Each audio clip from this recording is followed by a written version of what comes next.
Aspiration du monde physique vers l'amour divin. Voici une fleur que nous avons appelée aspiration du physique à l'amour divin.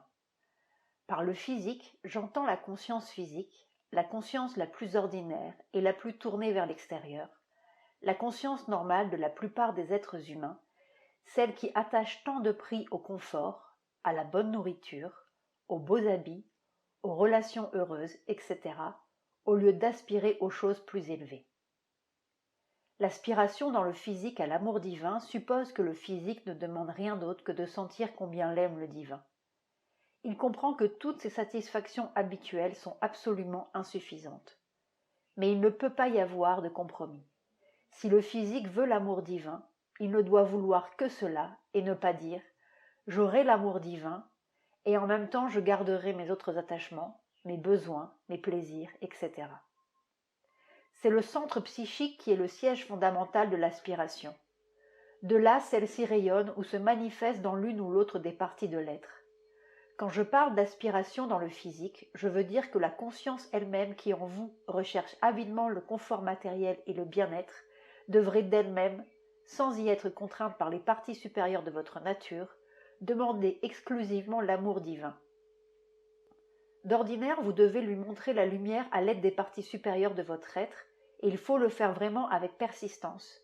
Sinon le physique n'apprendrait jamais, et il faudrait attendre la ronde habituelle de la nature pendant des âges avant qu'il ne comprenne les choses de lui-même.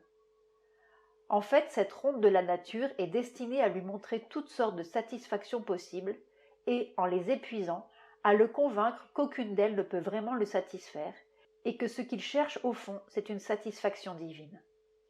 Par le yoga, nous accélérons ce lent processus de la nature et nous insistons pour que la conscience physique voie elle-même la vérité et qu'elle apprenne elle-même à la reconnaître, à la vouloir. Mais comment lui montrer la vérité ? Eh bien, de la même façon que vous apportez une lumière dans une pièce obscure. Illuminez l'obscurité de votre conscience physique avec l'intuition et l'aspiration des parties plus affinées de votre être, et persistez à le faire jusqu'à ce qu'elle réalise l'insuffisance et la vanité de sa soif pour les choses inférieures et ordinaires, et jusqu'à ce qu'elle se tourne spontanément vers la vérité. Et si elle se tourne vraiment, toute votre vie en sera changée. L'expérience est décisive. Lorsque j'étais enfant et que je me plaignais à ma mère de la nourriture ou de petites choses de ce genre, elle me disait toujours d'aller faire mon travail ou de continuer à étudier au lieu de donner de l'importance à des futilités. Elle me demandait si j'avais l'illusion de croire que j'étais née pour mon plaisir.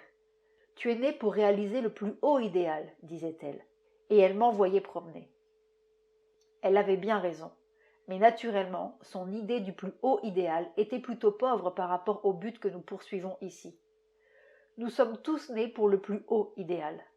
Par conséquent, dans notre ashram, chaque fois que l'une de vos petites requêtes pour plus de confort ou plus de bonheur matériel vous est refusée, c'est pour votre propre bien et pour vous faire réaliser ce pourquoi vous êtes ici.